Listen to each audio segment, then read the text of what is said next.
So, I recently watched Weapons and I have a lot of things to say about the film. This was my first experience with IMAX, so the combination of experiencing that format and all of the hype that I heard about the film made me really excited to watch. Maybe too excited. Before I go on, I want to preface what I have to say. I do not think the movie was bad at all. I enjoyed a good portion of the scenes in the film. I think there were a lot of memorable moments as well. But this was the first time where my level of disappointment in a film was kind of high. I usually either enjoy movies where the level of enjoyment varies, or I kind of don't care too much for what I'm watching. I never usually criticize or explain my differences with a film, but watching this film caused me to think more in the opposite direction. Without spoiling, as of now, I think the film started off really strong. I'd say about the first third of the film keeps the values and atmosphere that the trailer conveys. It's very dark, creepy, ominous, and keeps you at your toes with every change of scenery.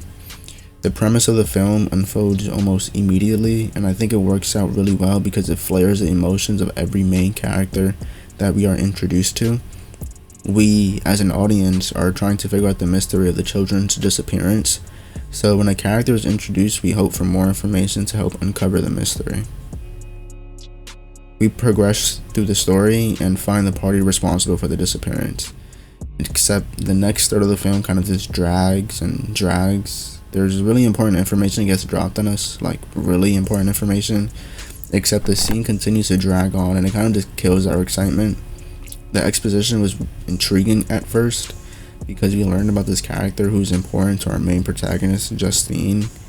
We learn more information, and then the film essentially drags on again and repeats the same exposition drop, but through a different lens, literally.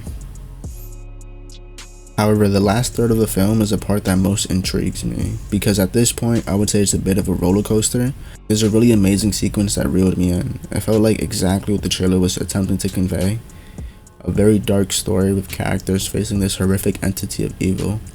It was really good. The last sequence is a part for me where it kind of oscillates.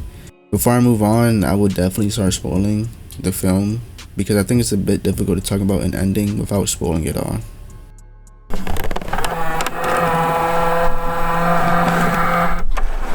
We essentially find out about midway through the film that the antagonist is a witch whom we know as Aunt Gladys. She's the aunt of the only surviving child in the classroom. She is able to possess humans with the help of her own elden blood, a branch from a tree, and an object that characteristically represents a targeted person. Why does she do this? It is implied that while in possession of the beings, she becomes more youthful. I don't think she has to kill the beings she possesses, because the death of those that she possesses doesn't really affect her life force or youthfulness. I believe it's more of a slow draining process, hence why the humans regain consciousness and control at different speeds, varying on the time that they were in control. This matters because the father of the boy, Alex, makes it clear to us that she is detrimentally sick. In the final sequence, we learn about Alex and how his character plays a role in the disappearance. Gladys takes over his home, possesses his parents, and realizes it's not enough, and so she coerces Alex into stealing objects from the children in his class so that she could feel better. And if she was to feel better, then she would leave and return his parents back to normal. So he pulls off an elaborate plan where instead of stealing objects that belong to the children, he takes the name cards from their cubbies. I think this was great at outlining his character. It showed how great his intuition was and kind of foreshadowed the later events. Not because there was a quote or some sort of image that helped foreshadow the ending, but because this is one of the few times that a child in a horror film was actually smart. Anyways, Gladys takes possession of the 17 kids, starts the ritual at 2:17, and we get essentially the same scene we got in the beginning of the film, where the kids are running around in search of something. Except this time we know the thing is Alex's home. Alex takes care of the children as time passes, continuously buying chicken noodle soup. Somehow, no one cares about this kid hauling pounds of chicken noodle soup, and chicken noodle soup only, to his home. More time passes, the investigation on the children gets more intense, and Gladys decides it's time to leave. On the outside, we have two main characters who are zoned in on uncovering the mystery. The teacher of the classroom, Justine, and the father of one of the kids, Archer. These two find their own way to the house, go inside, and all hell breaks loose. The two fight their own battles, where Justine has to fight her cop boyfriend turned mind-controlled zombie. Archer fights the comedic relief character in a very comedic and hilarious way, I guess. And Alex tries to kill Gladys using her own weaponry while fighting off his parents. Alex pulls it off, and we get the ending of the film. This ending was a very, very, very intense ending. We get the loud eruption of the children running up the stairs, sounds of impending doom that grow louder, the explosion of the door, and the chaos that the stampede leaves in its path as it destroys Alex's house and the houses in the vicinity. You get really cool shots of the kids just rampaging through the neighborhood, and as a viewer, we know what's coming and we want nothing more than for it to happen. Except it's sunny out. There's a lens flare that staggers in the middle of the screen, a comedic shot of what looks like a frail grandma running away from a mob of little angry children. There's a stark contrast in what's going on and what's being presented. One child in particular catches up to her with a very cool perspective, to be honest. It's like a targeted over-the-shoulder shot that moves with the child, so it kind of stimulates the adrenaline, speed, and ferocity of the child chasing Gladys. Anyways, they catch up to her, and they start consuming her, literally eating her and pulling her apart like it's food. He's getting mauled apart by the 17 children, and it's such a great scene, to be honest. The animosity from the children flares to the screen. We see an immeasurable rage that is both valid and real pouring out of these children. Although they are being controlled by the branch and Alex's blood, the prior events of this woman keeping the children hostage act as emotional reasoning for the children to react with such anger and savagery. Although it seems to be implied that it would happen anyways if we follow Marcus's story.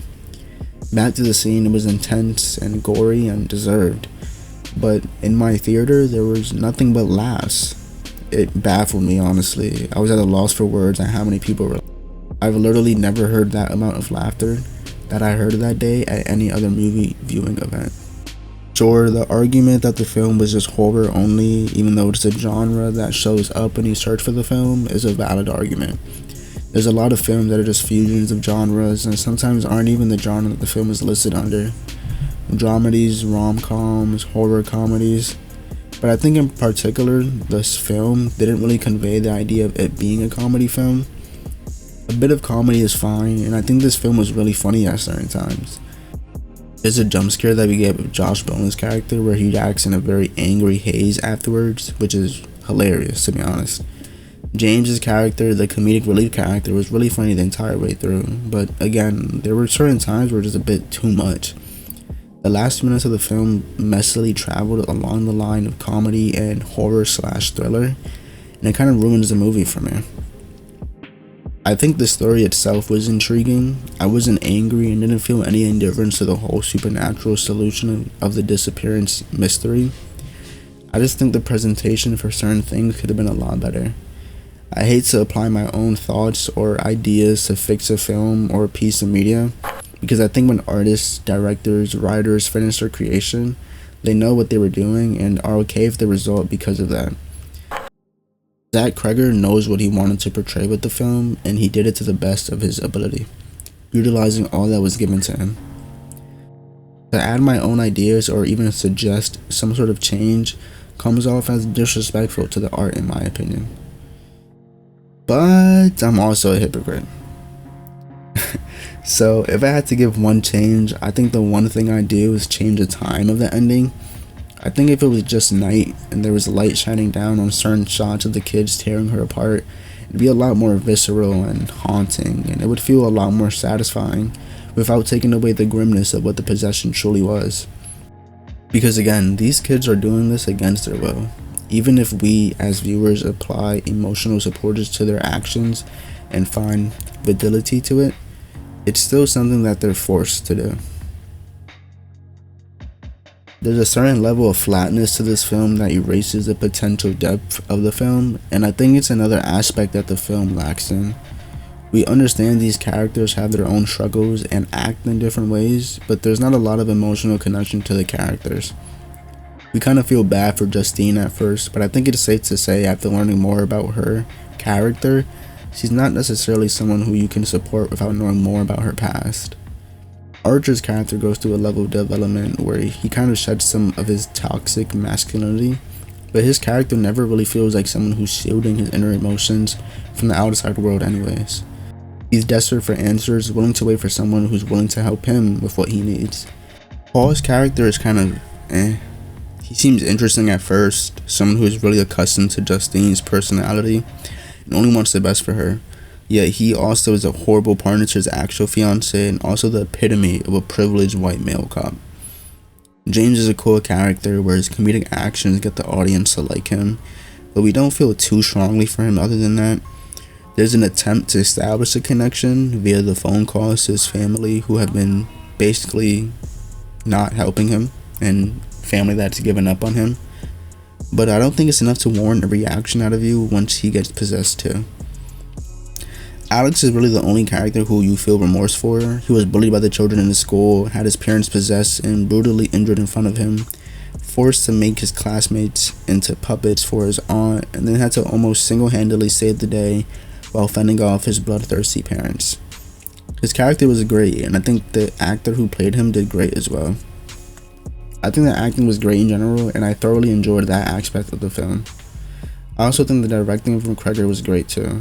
I think there were a lot of super cool shots in the film. The entire sequence of the kids running out of their homes in the beginning of the film was really entrancing. It felt like a surreal dream. There's a specific shot where it's really dark, other than an orange light illuminating the corner of the screen, and throughout the frame there's tree branches that come together to create a curvy kind of road that the child runs through. It's a really attractive sight, and it almost looks like a painting because of its composition. The film is separated into character sequences, and other than Alex's sequence at the end, I think Marcus's was a really well-made portion. This scene introduced Gladys's character, and that scene was really ominous. You see her orange wig through the blurred window, and are just waiting to see her face, which is then revealed to have loads of makeup, sharing a strong resemblance to the creatures and the jump scares we encountered thus far. Then we get the scene of him and his partner in their home, where Gladys comes in unannounced and essentially tricks them into giving her what she needs to start her ritual. It makes Marcus kill his partner and then goes on a high-speed chase to kill Justine until he is inevitably killed by another civilian in their car. It's a chilling sequence because it reels us back into the film, showing us what Gladys can do with her powers and how formidable these possessed humans are. But again, after that scene and Alex's sequences, we are given the end. There are some ideas in the film that tiptoe around the idea of the film intentionally being a social commentary, except Kreger himself kind of denies them. In doing so, I think it does demolish any sort of depth the film could have. Not only that, but the film kind of batters you with the plot of the story.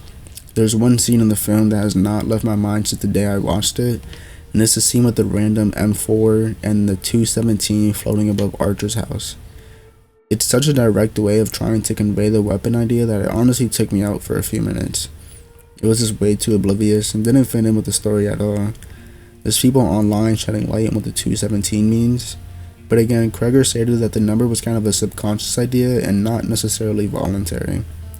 He could be lying, and I wouldn't put it against him to be humble about the idea of the choice of numbers. There's a part of me that thinks there is a layer to this film deep below the surface. Kreger stated he wrote this film when his best friend Trevor Moore passed away, and that each character represents emotions he felt. I think looking at the film through that lens will make this film a lot more enjoyable and memorable as a whole instead of the specific sequences. Justine's character could represent the wallowing part of Kreger, who shifted between being whole and fractured in an attempt to keep stability. Archer could represent the regret of not saying more to a late friend or relative. Paul could represent the anger and privilege to lash out, but understanding that it comes with consequences. James could represent the part of Kreger that wanted to let go, but still be attached to his late friend and didn't know how to cope. And perhaps Alex represents guilt for not doing more to help.